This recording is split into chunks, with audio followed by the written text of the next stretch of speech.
आज हम बात करेंगे फैस्मोफोबिया के बारे में, यानी फियर ऑफ गोस्ट। यानी बहुत सारे नौजवान, बच्चे, बूढ़े, ख़वातीन, बच्चियाँ भूतों से जो है उनको खौफ होता है, और ये खौफ जो है वो बचपन से ही इंसान के अंदर जो है वो पुख्ता होता है।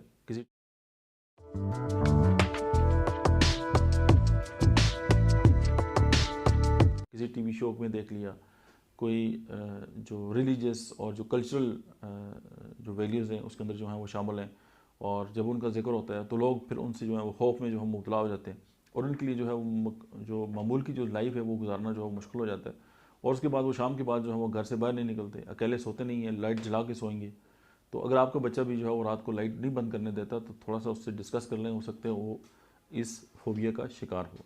तो बजाय इसके कि आप उसको कहें कि तुम जो घर में रूटीन चलती है, तो उसके लिए जो होम्योपैथिक मेडिसिन जो हेल्पफुल हो सकती है वो एकोनाइट है, आर्सेनिक एल्बम है, कार्बोवेज है, कास्टिकम है, हायोसाइमस है, काली ब्रोम है, उसके अलावा लेक्सिस है, लाइकोपोडियम है, मेंसिनेला है, और फास्फोरस, प्लेटिना, पल्सटीला, सल्फर एंड बेलेरियाना। तो ये मेडिसिन जो हैं वो हेल्पफुल हो सकती हैं भूतों के खौफ से जान छुड़ाने के लिए। Thank you very much.